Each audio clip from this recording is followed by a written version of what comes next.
Summer driving season in the Northland consists largely of dodging barricades, pylons, and orange barrels.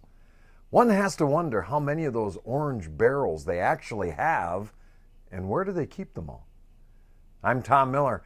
I pastor in Superior, Wisconsin, where the winters are long and the potholes are deep. This is Fuel for the Fire, volume 864, Detours.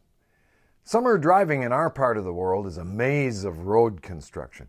You have to be able to navigate the obstacles in order to get where you're going. There are times the detour takes you so far off the beaten path, you wonder if you can still get there from here. It's important for us to realize not everything that happens is God's will. That sounds basic, but I've heard many instances where something doesn't happen and the response of a well-meaning believer is, must not have been God's will. As if everything that happens is God's will and everything that doesn't isn't. The plan of God is predetermined, but not our conformity to it.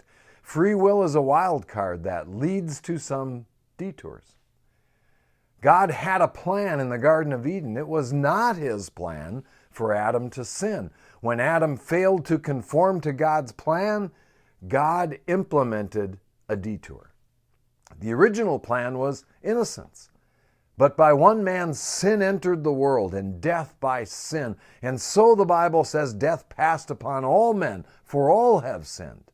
Sin and death created the need for atonement and restoration and resurrection.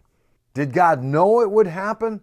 Yes. Revelation 13:8 says Jesus was slain from the very foundation of the world, but it does not mean it was His will.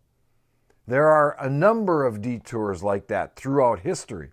Noah's flood was a reset of epic proportion. It's almost like the world was a gigantic Etch-a-Sketch and God just sort of starts over. It wasn't God's plan, it was a detour. And don't get me wrong, the detours are not God's fault. In fact, every detour is an act of God's mercy toward you and me. It's of the Lord's mercies, Lamentations tells us, that we're not consumed because His compassions fail not. They're new every morning.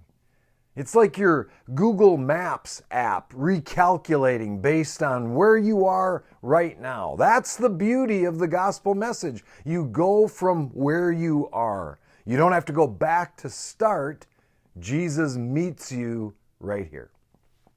Maybe you're on a detour. If so, remember this. We go from where we are right now. We recalculate from right here. It's a detour, but we can still get there from here. That's the way I see it. And that's a little fuel for the fire. And remember, I love you guys.